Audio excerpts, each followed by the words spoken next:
Here is another recording from Snake River Comic Con about podcasting and what we do behind the scenes.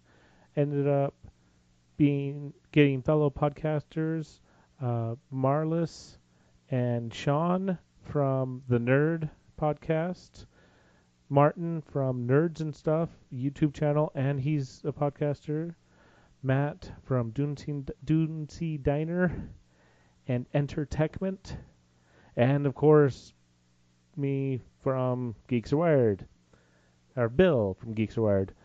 And I cleaned up as much as I could, but this is what we have. Please enjoy. Yesterday we had him on this stage, and he was telling us how when he was... Is there a story about Star Wars? Yeah. I was on the stage, so I guess so. And he was making the Force Awakens Disney Infinity game, and so he was able to read the script 16 months before the movie came out. So jealous right now. And we're like, that's crazy! He was like, I couldn't tell any of my friends. I knew what was happening in Force Awakens a year and a half before everybody else, and we were like, oh! Can we just, be a fly on the wall in your house just occasionally? Can we just hang out with you forever? Yeah. So, Bill Martin, tell us about Geeks Are Wired. Geeks Are Wired has been going on for just over 5 years now, and it's just a general collection of technology, comic books, movies, TLDR, the Internet of Things, so I say all the time. We just have lots of fun. Just a general over everything. So, if it's anything in the geek realm, you guys cover it. I try to, at least. Tell us about your rotating cast for Geeks Are Wired. Well, we've had something called Matt Davenport on. No, you guys have like regulars, but they kind of swap in and out, don't they? Well, people life habits. So I have been the one that has been every episode running it and doing all that. That makes sense. But we've had. We started off. My wife actually helped out with it. Had some friends. Go back. Currently, we have Joe and Jordan, a couple, Ann and Ted. They actually are also on it. And Alex. He was a regular. He moved off to Washington, and now we actually remote him in. He's the only person we've ever really done it with. Okay. So that is the semi-regular. Life happens still, and people sometimes can't make it certain weeks. That's the nice thing about, okay, you can't make it this week, because we record every week. We were doing on Fridays, and back when I was in school, Friday was the best time. I didn't have homework. I can't even imagine trying to get all the schedules of everybody together. Well, that's one. The other things I ran into was, okay, let's do it Friday. I'll try to post it sometime by Monday. Okay, Saturday sounds good. Okay, everyone's really busy on Saturday, so it started becoming somewhere between Friday and Sunday is a podcast recording. I was like, okay, I'm going to not keep anybody, because everyone likes, you like to listen to your podcast. They come out on a certain day, they do this, and it becomes routine. You don't think about it. And this kind of shifting around, I was worried that people wouldn't stick around. So I was like, okay, Friday nights, officially we're doing this. Make it a thing. I bet your summers were awesome. We look forward to summers. Because everybody's schedule completely clears up in the summertime, doesn't it? No, yeah, sure. That's why Wednesdays came around, though. Because, people were in school. We only had one. Jordan's actually on current school. He's not been on nearly as much because of homework. On the weekend, you have the entire weekend to do that work, one homework. School, life, family, sneaking into podcasts there once in a while. Exactly. Cool. All right, Martin, you're with Nerds and Stuff. Tell us a little bit about your podcast, and it's not so much a podcast, but you have a video element to this, don't you?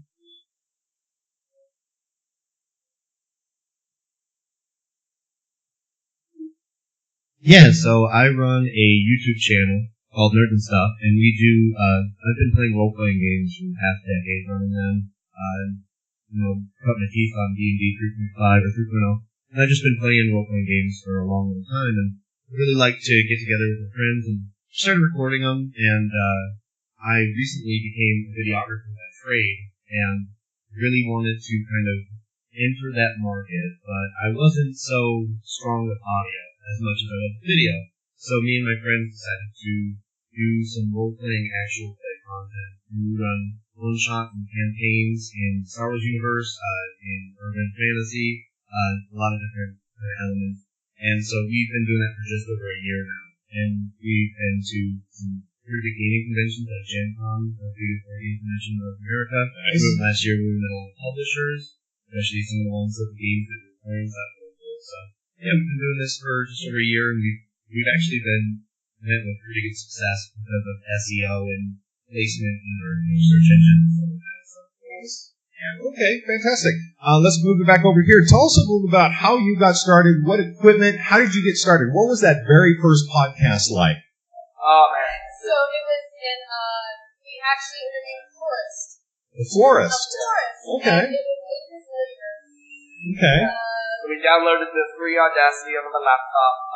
I had a $12 microphone that I bought on Amazon. I later realized it was doing nothing. It was just using the laptop's own microphone. We had like a list of questions that we thought we could stick to. I was saying so before every single question because I didn't know how to transition from one question to another. So like, so tell me about.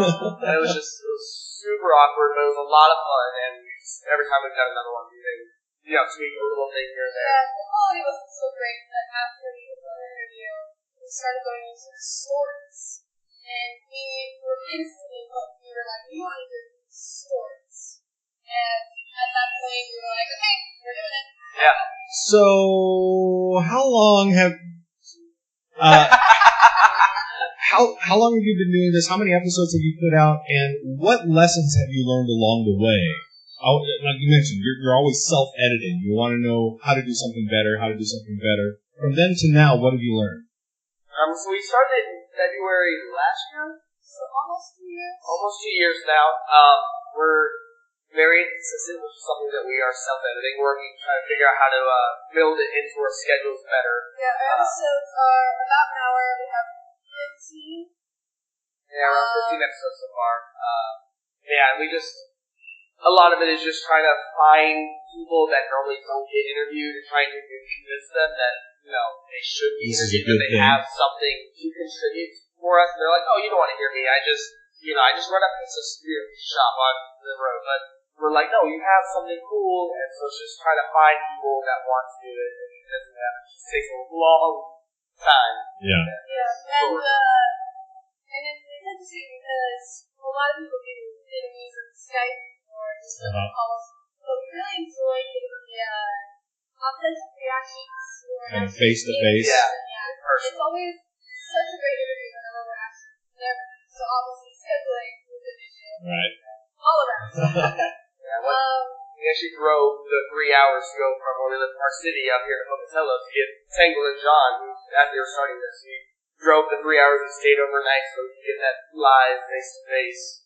And it's amazing. I mean, the convenience of Skype or, making audio calls or video calls is one thing, but like you said, face-to-face, like what we're doing now, getting that reaction, facial reaction, real-time reactions is a whole different use, isn't it? Yeah. And there's a lot of subtext that kind of means with the different stories that we didn't necessarily have written down here, and then some of the best stuff happens. It can go in a whole different direction. Yeah.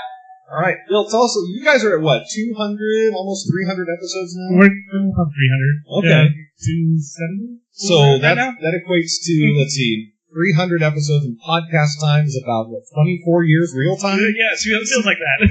Tell us how you got started. What was the impetus for you to get started in podcasting and say, this is something I want to do? Go the opposite direction of what Martin did. I saw YouTubers like, hey, this sounds fun. I want to do this. I'm not good at video editing. So I was like, no, I was getting people on. Sometimes I'm like, well, yeah, I'll do it. No, I'm not being on video. No, don't put me there. I'm like, okay. The audio definitely helped because I actually didn't want to do it. And I got good into the other people. So I was like, okay, well, let's just do an audio. And we started growing from that. I actually originally bought some $5 SingStar mics that plugged in. Really? Yes. Through the PlayStation? Mm-hmm. Okay. That is the original microphones I used. Wow. I still have them. Hey, memories. Okay, great. Go back in the... Oh, I remember this. Yes. Okay. But yeah, keeping everyone making the schedule, like I was saying earlier. Did the Skype thing for a little bit. Yeah, that's when we do it all. Around the table. You see the interactions. Occasionally, where Alex is in Washington, there's that lull, sometimes an interruption or something. Did you say something? We've gotten better. Internet went down. Yeah. Mm-hmm. Okay. But it's been super helpful. And yeah, having everyone face to face is really nice, and getting people in. I also set up on the kitchen table. Yep. I set up, tear it on. That's why I brought in the equipment. I have a box for everything. You're so mobile. Yeah. I had to initially. And I got, after we moved, we got our new house, I have a podcasting room. Oh, nice. Yes. Dedicated so nice. room. I never have to tear this equipment down again. Until today. When we got it. Yeah. Okay. And I'll set up later. So what have you learned over what year did you first start the podcast? I think it's just over 5 5 years years ago in June or July. So you obviously approaching 300th episode. What have you learned? What are some 2 or 3 of the biggest things you've learned in doing the podcasts? Pick a date, record, and release. Stick with it. If you're going to change, try not to. Consistency. Yes. If you have to take time off, it happens. I mean, it was 4 years. Didn't miss a week. Even if I knew that I was going to not get a recording week, I dropped people in recording 2 episodes. And I sent them to publish. And through who I publish through, then I don't have to do everything locally through, or so we publish on this date. Scheduled release. Mm-hmm. Okay. So it's super helpful. But because those couple weeks I took off, it was during the week. I just couldn't get everyone together. I didn't have time for it. I thought I waited and I was like, okay, I can do this. And it fell through. I was like, I guess we can do it. I had just 2 weeks off that my listeners. Wow. Yeah. Just in those 2 weeks. Because and that's the holiday season. Publish during the holiday season. A lot of people take breaks during the holiday season. They have a lot of extra free time. Yeah, you'll pick up with listeners because listeners still, they don't have free time. They want to keep on listening, and they're feelers up there. Yeah. Okay. We'll get to that how to find an audience question here in a little bit. But Martin, let's start with you. You've been doing this for a year. What did you start out with, and what have you learned over the year?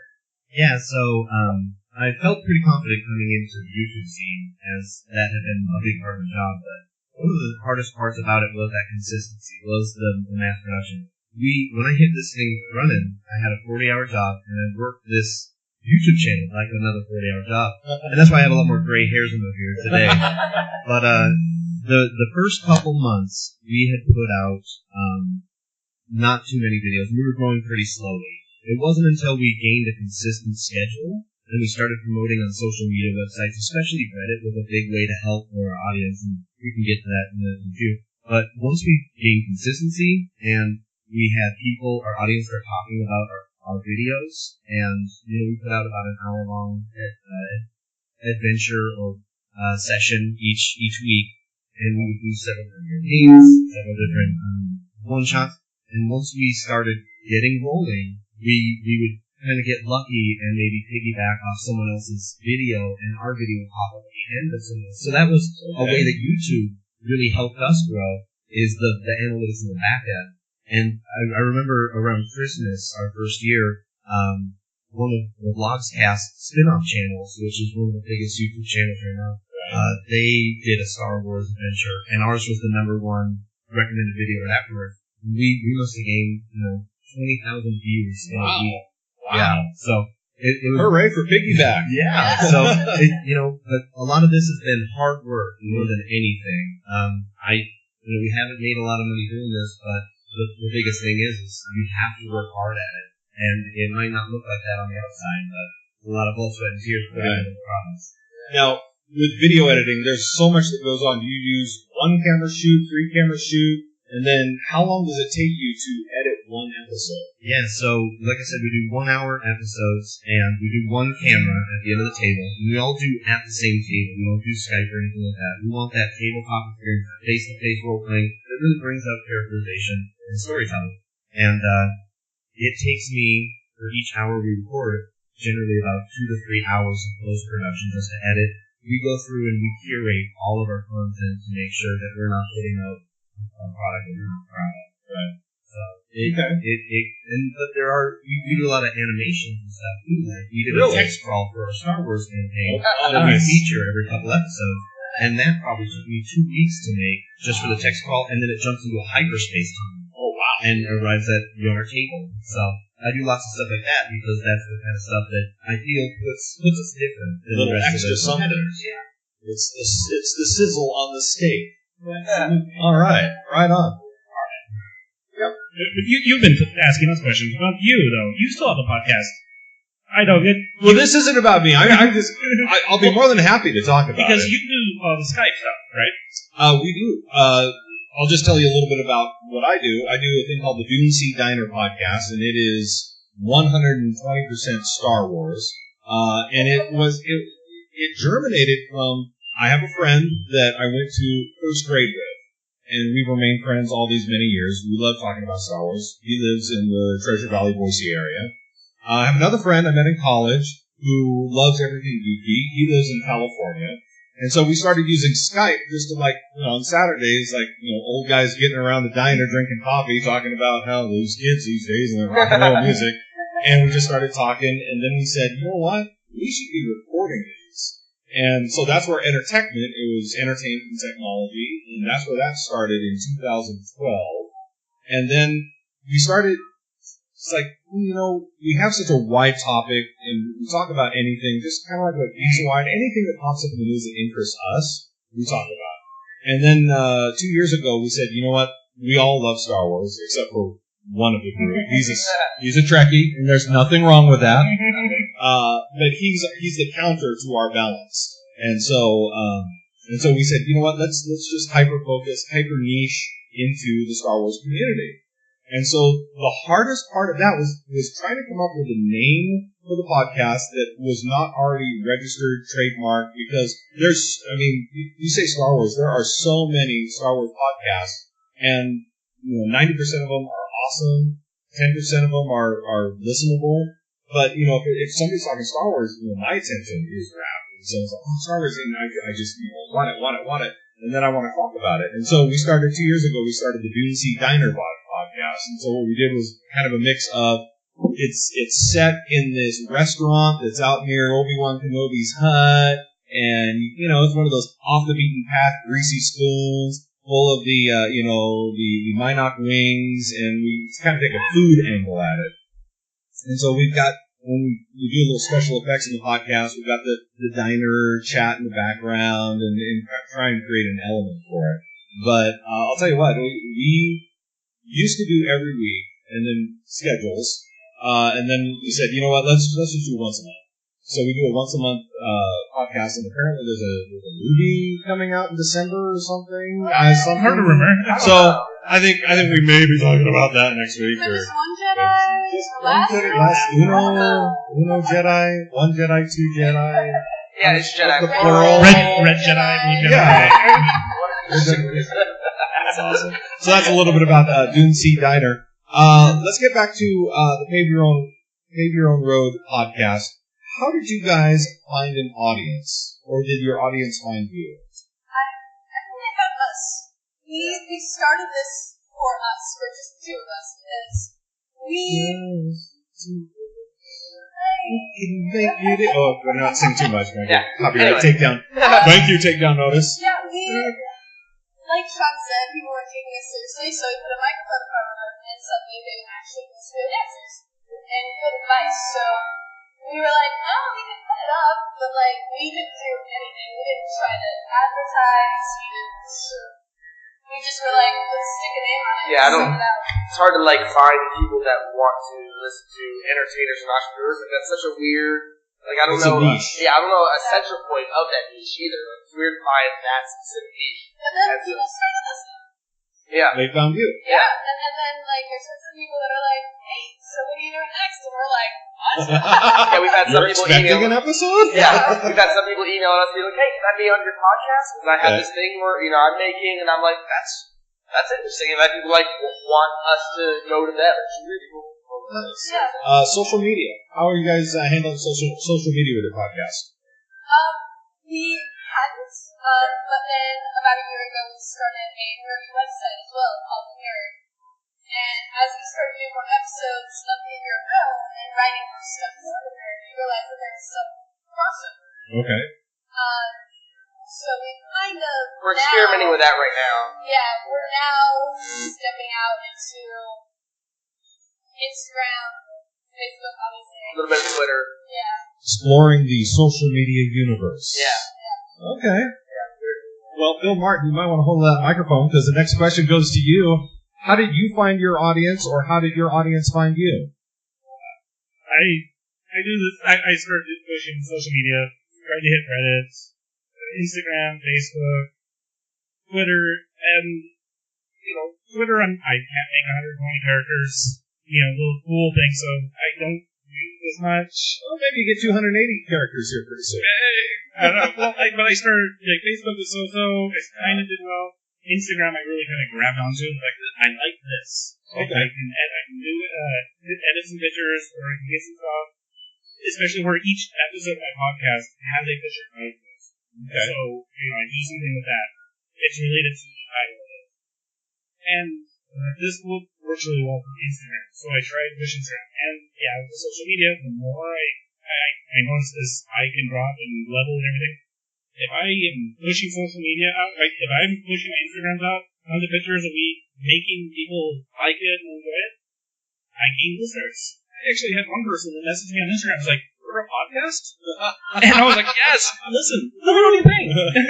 We got one! Yeah, I was like, "Hey, this is cool." So I started seeing it, and then I noticed when I'm super busy, I don't have time for social media, it kind of levels off, maybe even drops off a little bit. People are like, "Well, whatever," but it, definitely working social media. It helps out a lot.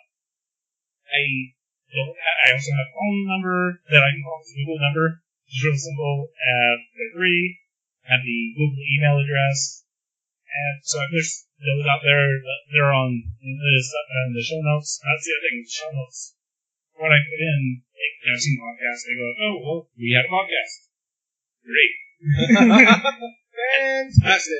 And I like the ones where you can look through and like, okay, what did you talk about this week? So I have all this, and except for YouTube, because it all auto-posts to YouTube, you just only last 5 episodes gone. Okay.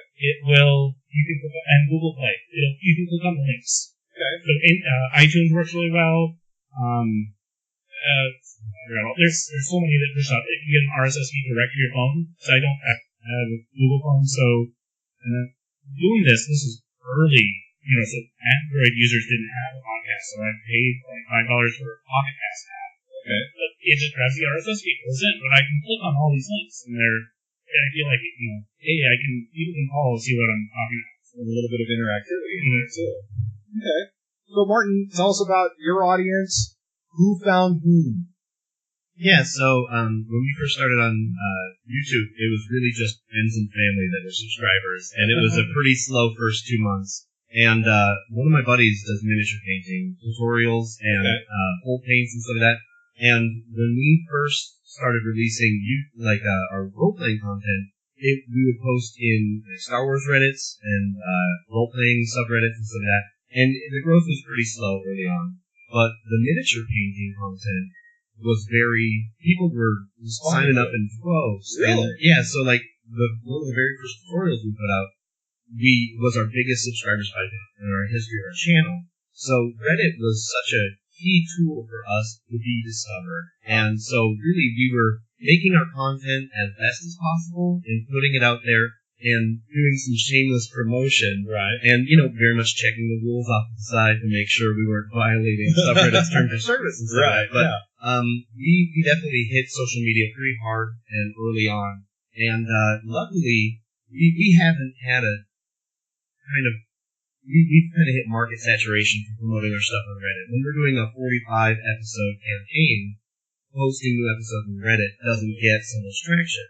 But with this miniature painting stuff and one-shots, we're able to bring something fresh to a new subreddit and find a new audience. So one of the things we're doing is we're not only playing campaigns to tell this overarching story, but we're also playing as many different systems as we can to hit different markets. Some people will find us through a Powered by the Apocalypse system or by a Star Wars system, and they'll find our other content. And so one of the things that's really worked out for us for building our fan base, and especially building a passionate fan base, is we created a Facebook group for people who like what we do. And right now we're at about 70 members, and considering we have about 3,500 subscribers, those 70 members are the diehards. They're the people that are super excited about what we do, and so we get to post a lot of behind-the-scenes stuff there, and we get to post a lot of updates that we wouldn't make a video for. And we use Twitter to be very personal connection. Like you have my cell phone, and ask me a question through Twitter and stuff like that. So that's how we use our different mediums. But for us, the Facebook group has actually been one of the biggest successes, even though it's our smallest group of fans. Okay. They're the most avid and active. Okay. Let's talk about producing a podcast or a video. And with the Marlis, how do you produce? What is your producing process? How organized or unorganized is it? Is it organic? How do you guys go about producing a show from idea to getting it recorded? So we.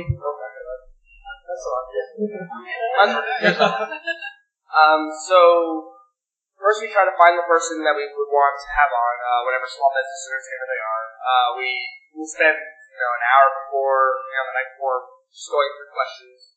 Record it on Audacity, and then it just takes 2 hours to edit. And then I always record after the session the pre and post, introducing them, and then at the end kind of wrapping it up.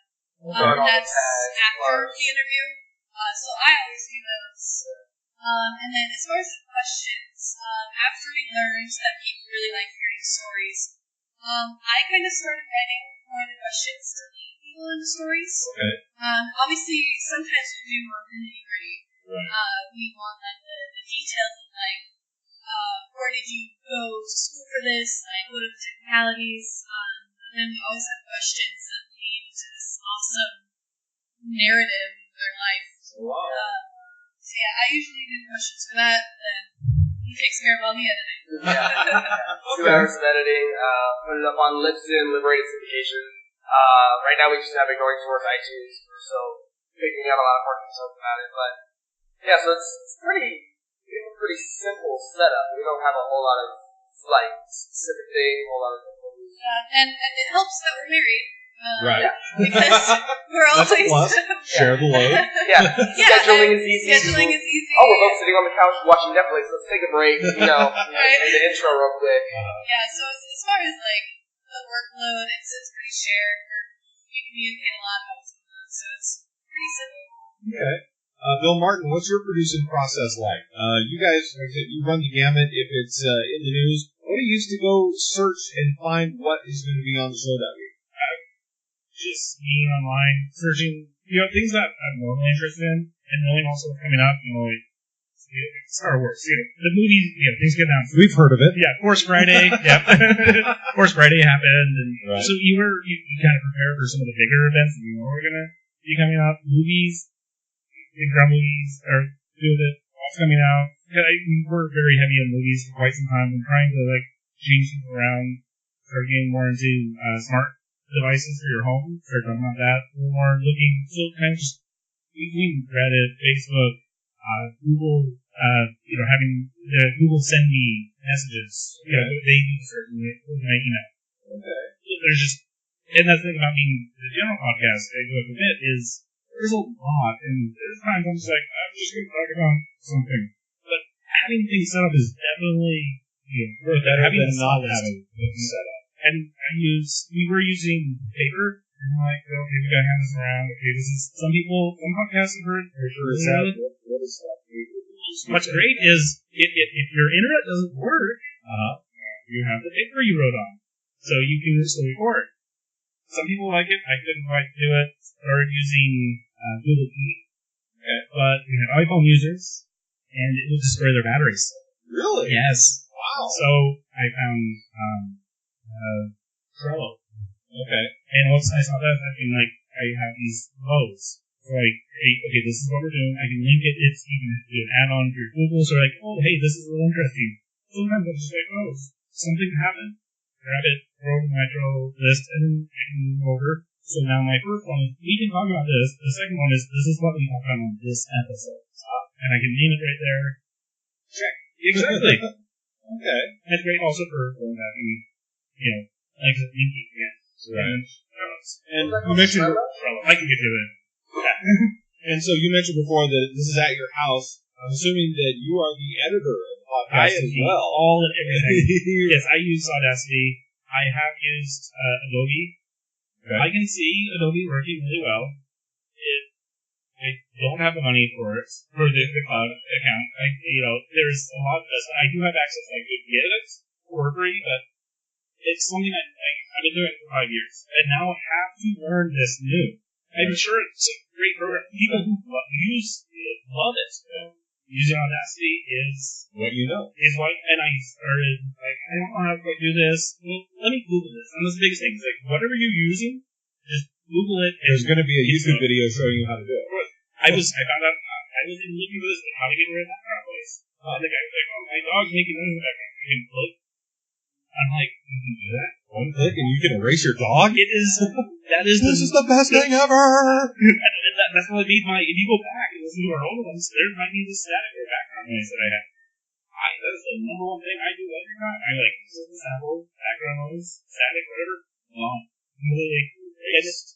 depending on how much time, because I try to be safe for work-ish as well on the radio.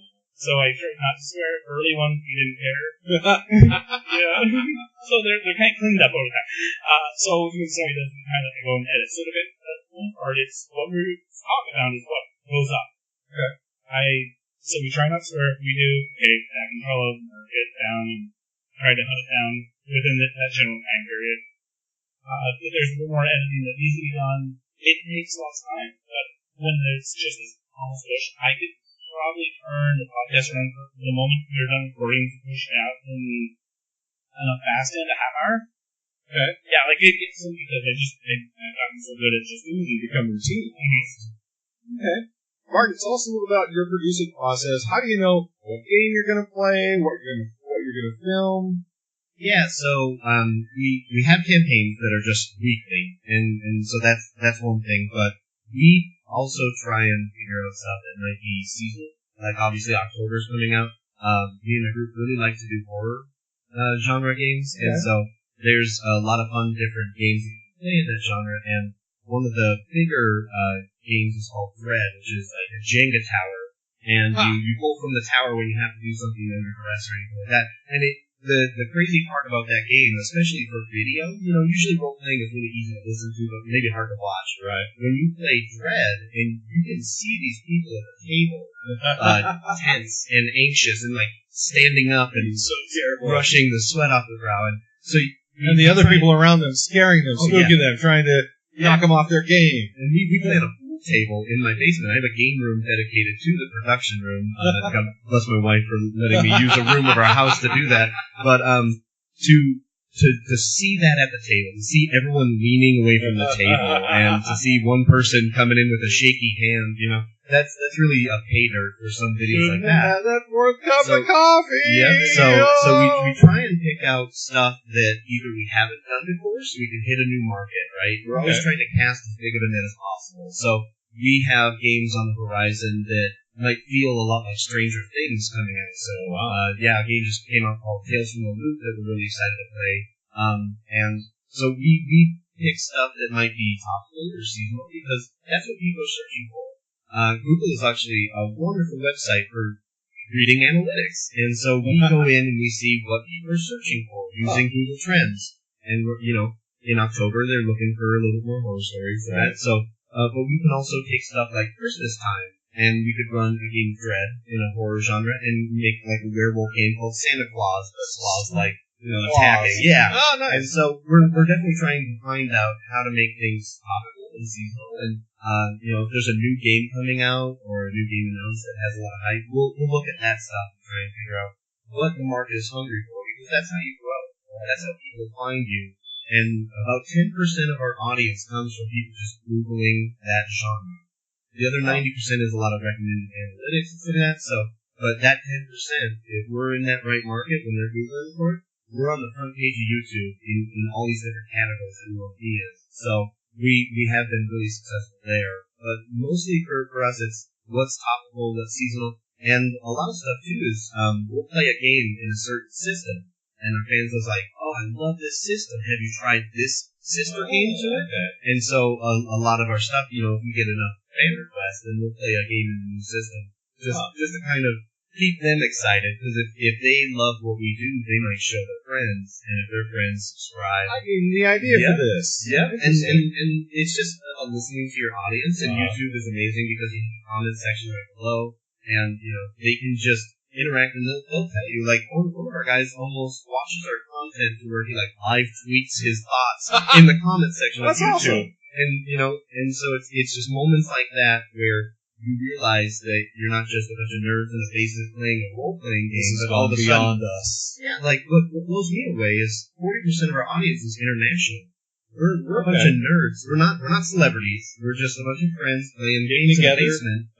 And we have people in the UK, in Australia, in Czechoslovakia who are avid fans. Wow. And it kind of makes the world a smaller place in a weird way, but it also makes it it shows you that what you love isn't just regional. It's universal. Transcends languages and countries and boundaries. Absolutely.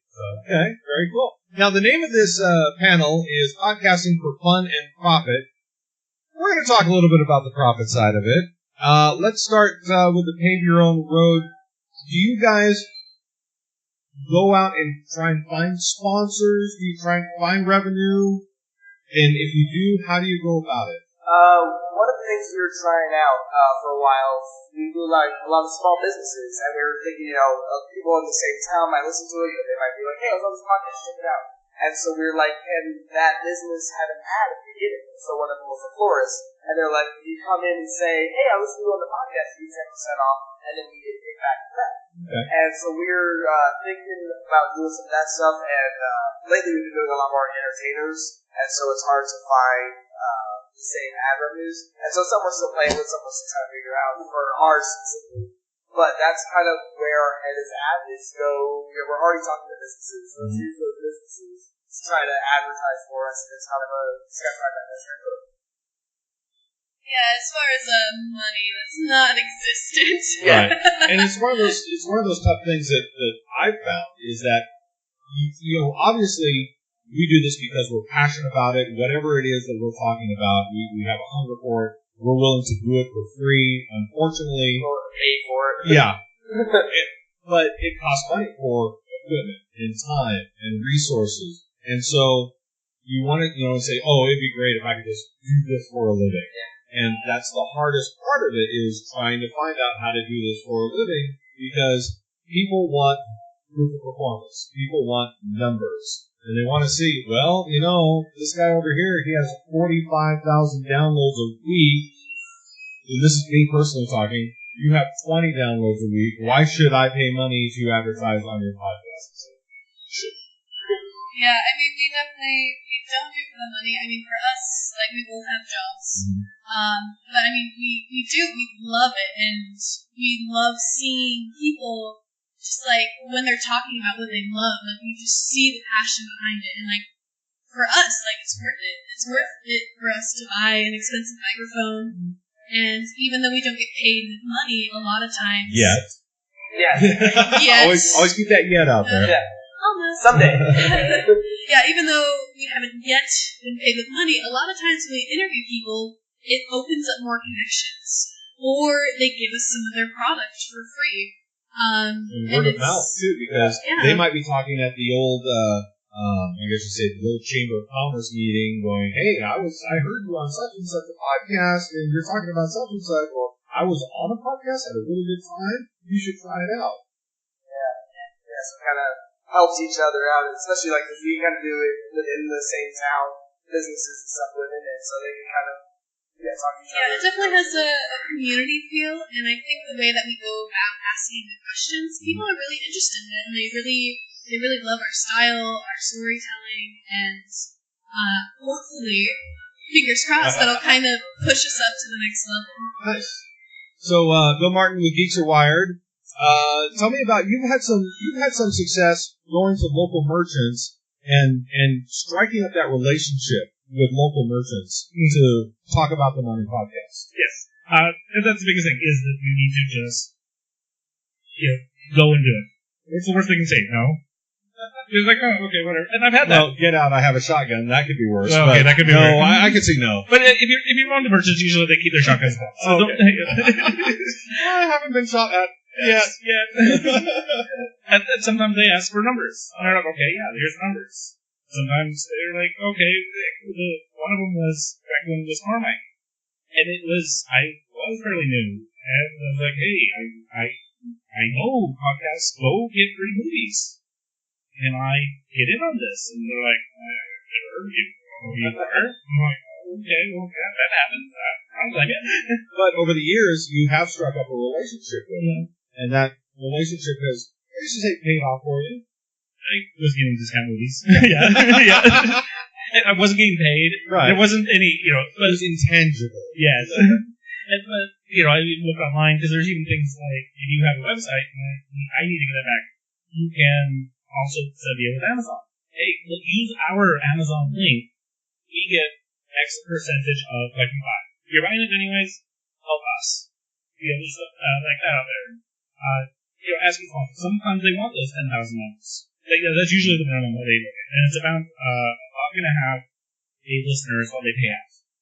But everyone wants that 10,000 dollars at minimum.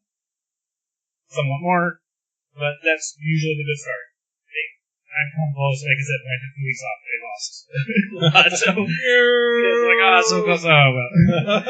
But then you can start pushing out for external sponsors if you really want to. But I kind of like having the openness, talking to people, having the gaming community. They're lots of fun. Hey, go to these, whatever places. Work with them. And then also going to them and help. You're having a Magic the Gathering event. Yes, we'll give out prizes too, and we'll do this. But it's just, I have fun doing it. We're chatting about stuff. Yes, we have fun with stuff, but we're chatting what we always chat about anyways. We just have mics in front of us now. That works. All right, Martin, you talked a little bit about Google and the SEO, the analytics and stuff. What about a profit plan for your guys' YouTube? Yeah, so we advertise our videos, and so we get ad rev from YouTube. But people think that when you start doing YouTube, you might make a lot of money real quick. YouTube doesn't even pay you until you make $100 to begin with, and you have to pretty much get about 1,000 views to get $1 on YouTube. And so that can be pretty steep, right? You have to create content worth watching to make money that YouTube will pay you for. So when we first started out, we didn't expect to make any money. We were doing this because a lot of our friends that used to play with us had moved away, and we wanted them to be able to still feel like they were part of the adventures. And so when we first started out, it was kind of a conversation between how crappy do we make this versus how it produced. Well, I'm a perfectionist at heart, so I doubled down on working way too hard on everything. And over time, when our audience grew, we finally hit that benchmark where YouTube's like, okay, here's $100, Here's $1. Yeah, and so Don't spend it all in one place, kid. Yeah, so we'll release a video and it'll get a couple hundred views in the first couple days, but that doesn't mean that much for YouTube money, right? So for us, what's actually been really surprising is about 6 months ago we started a Patreon page, and Patreon comes with its whole other list of worries and woes and concerns, but we wanted to provide our audience with an opportunity, if they wanted to support us. And I know that's how a lot of podcasts actually make money nowadays. So we were like, well, we'll see what happens. And when we first launched it, we did this big weekend launch event. We donated all of our first month to charity, and it was just nothing. Nobody, nothing whatsoever. And so it was literally me going up to my friends and family and being like, please just give me $2 a month. We need something to show for this. Yeah. Just because people want to Don't send me birthday money, Grandpa. Yeah. Just go to Patreon.com. Yeah, Patreon.com. Yeah. But people want, but Kickstarter, people want to back a successful product. So there's this kind of barrier of entry. So you have to kind of grind it out and get your friends invested. A lot of us have podcasts where there's 5 people maybe part of production. Well, you have to talk to your friends and be like, how invested are you in making this successful? And then, so in a weird way, you're kind of asking your friends to help fund your hobby, but it's their hobby too. And so if you want it to be successful, you have to put money behind it. But more than that, you have to put a lot of time behind it. And, we make more money than we spend every month, but that is by no means me quitting my Retirement job money, anytime yeah. soon. Yeah. And so Hey, we were boss, just guess what I think of this job? Yeah, so we're just getting to the point on Patreon where we've built a website. You know, a YouTube channel doesn't terribly need a website, but we're also going to start podcasting and creating our audio files from our videos for people who want to listen on the go or not watch the videos of that. And our Patreon backers have been very responsive to that. That has been a request that we've got a lot. So, and then we're considering going into live streaming. And so we're constantly trying to expand our brand, which is also constantly adding more of my workload. Me and my friends, you know, and the biggest part about this, like you guys are husband and wife, it's duping your friends into helping you. Absolutely unpaid labor, to make this successful. Hey, you have a pickup truck. You want to help me move this weekend? Yeah. Or, And hey, let's do a podcast. hey, you're not terribly awkward on video. You want to shoot, 45 hours of Star Wars with me? And so you just dupe. All of my role-playing friends were not people that I found at a gaming shop. They were friends that I duped into becoming role-players for my channel. Okay. So you have to get that investment, because then that creates a community of immediate friends and family that really want to support you and see you be successful. And then you can really buckle down for the long haul and the grind that it takes to actually make any money in this business. Yeah. This business is a labor of love way more than it is trying to get rich quick. We're running out of time here. We have a few minutes left. Final question. We'll start with Maurice and Sean. What is the next big thing you guys have ahead of you, or what is something you would like to do that would be the next big thing?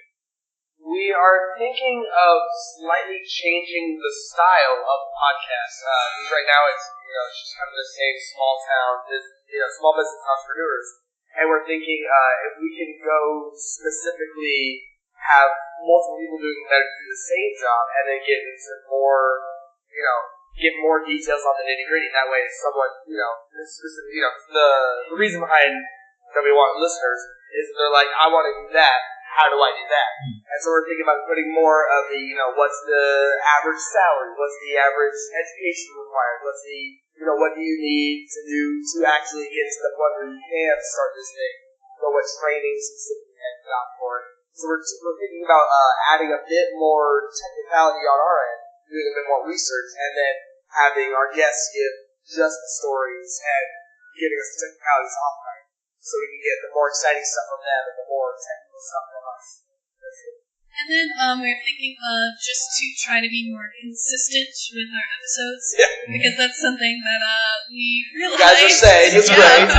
You guys didn't know what you're talking about, so Hey guys, message received back off every week. I get you. You're right.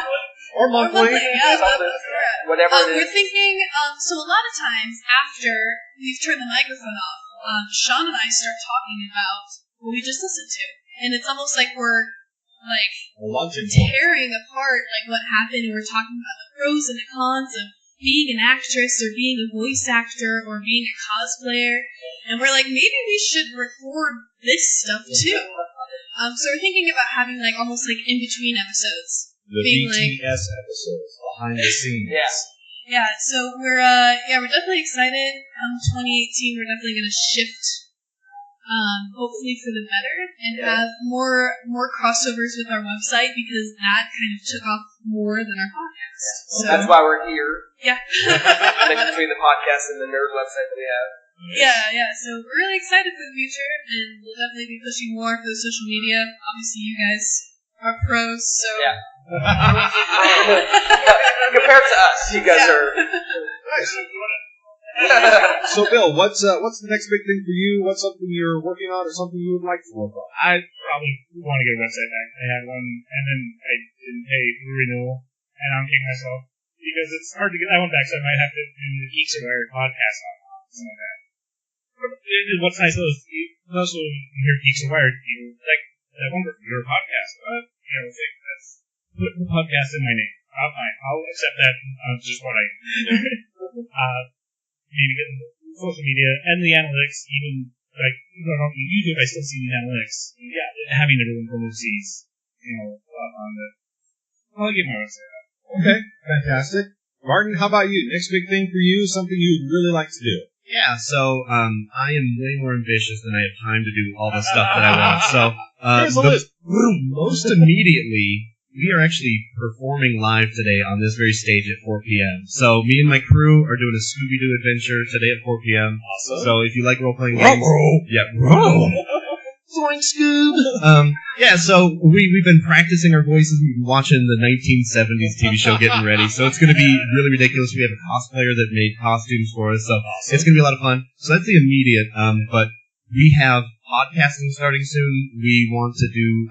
we found this role-playing game where everybody plays as baby dragons, and you save the dragon kingdom through the power of friendship. Okay. And we're a bunch of adults who use inappropriate language, and we very much make content for adults generally. But we're going to double down on ridiculousness so hard. So we're going to get puppets, and we're going to do this as a Twitch live stream where every puppet has its own camera, and we're going to do voices. And so that's one big project that we're still trying to get our mind around, and trying to just constantly evolve what we're doing, because we have an avid fan base, but we're always wanting to hit new markets and grow and see what we're capable of as performers and as role players. Martin, a piece of advice to you and your crew: try and think big, okay? Just give that a shot. That might do something for you. Oh my goodness, I'm tired just listening to you. Oh man! All right, well, this has been a lot of fun. The panel is called "Podcasting for Fun and Profit." Heavy emphasis on fun. I want to thank Sean and Marlise Tasker, Bill Martin Baker. Thank you so much for coming on the podcast. We really appreciate it. And sounds like all of us are going to be busy for the rest of the weekend. Yeah. Thank you, Matt. You're welcome. Woo! All right, round of applause for everybody. Woo!